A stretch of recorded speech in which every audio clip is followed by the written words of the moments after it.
So Shaykh Uthman invited SNEAKO to his house, and while they were sitting in the library, Shaykh Uthman shared a story about his trip to Jordan. Here's how it went.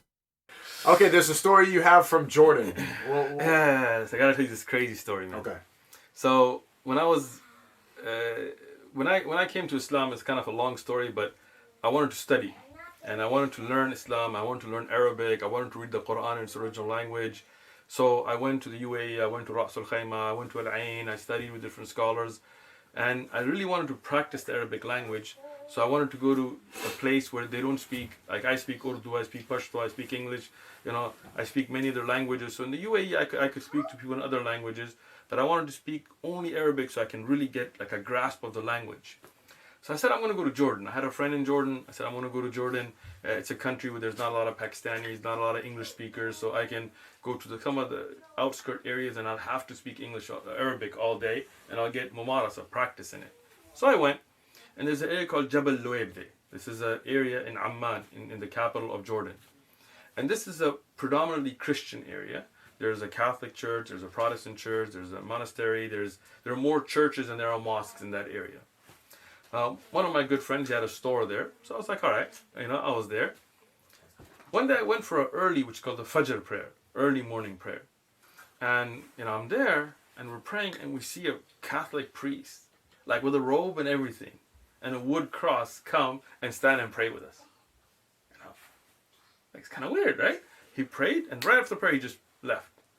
Well, yeah, it's kind of weird. So, I asked the brother, anybody know that guy? No, don't know. All right, cool. Next day, Dhuhr, Asr, Maghrib, Isha, we didn't see him.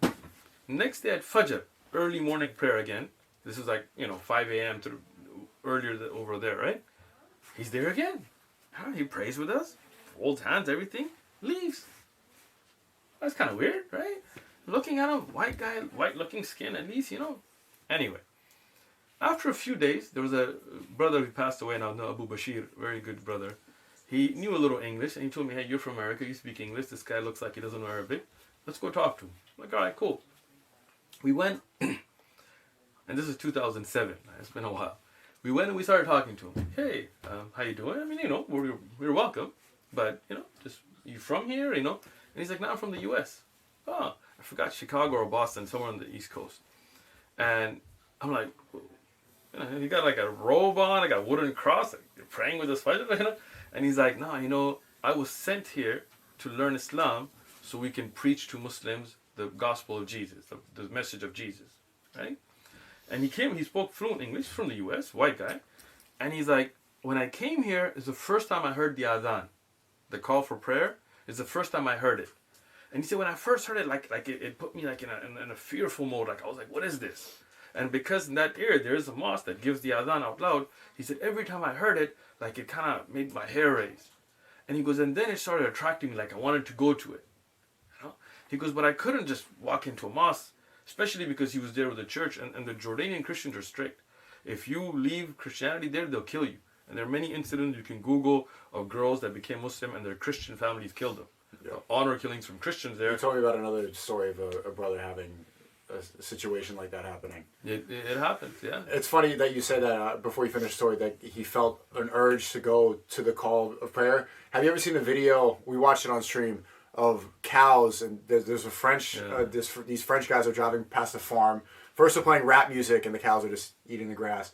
And then they play the call to prayer through their car, and all the cows come to the car. They're attracted to the call to prayer. It's incredible to see.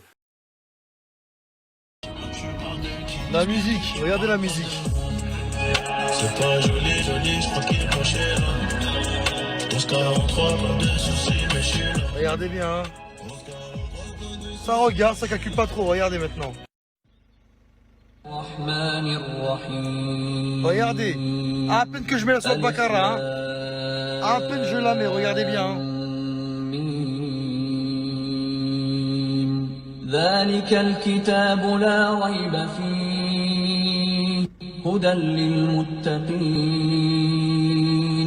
الذين يؤمنون بالغيب ويقيمون الصلاة ومما رزقناهم ينفقون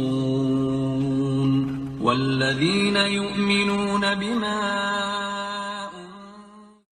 That is beautiful. That is beautiful. And these are proofs, right? Like when we're talking about the truth, these show you the truth.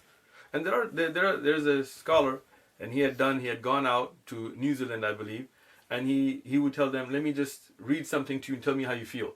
And in Arabic, with the tone of the Quran, he would just say nothing, like about the apple or something.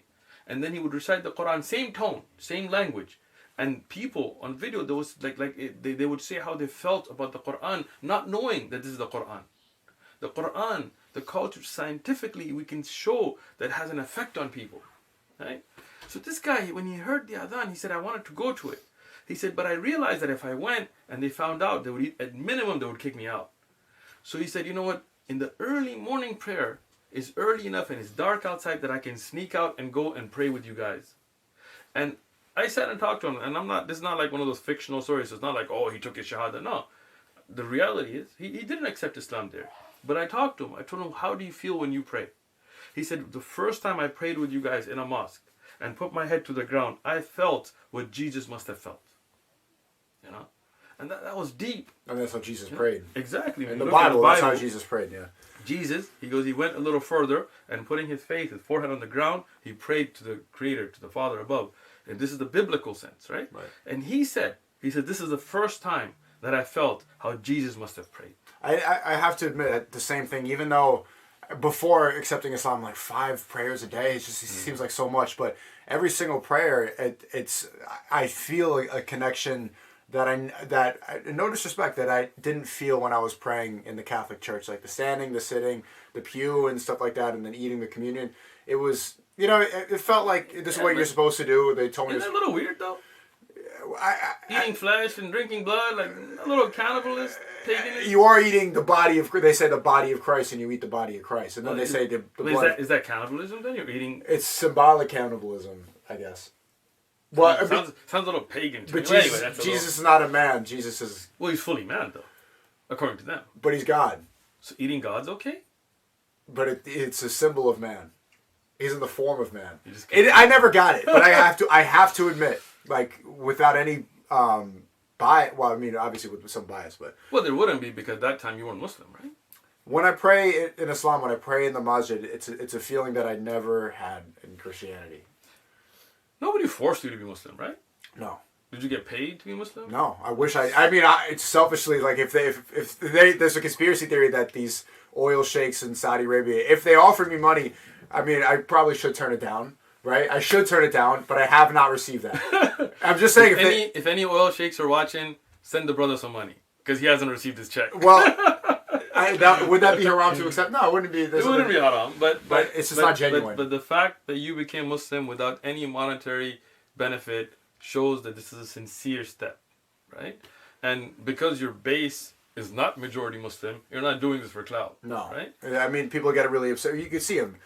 We have another one I really wanted to hear is your weirdest jinn story. And jinn, for other people watching, jinn is basically demonic, devilish. What is the weirdest jinn story that you have for it? And I'm sure in your time you must have plenty. I have some, but probably nothing like yours.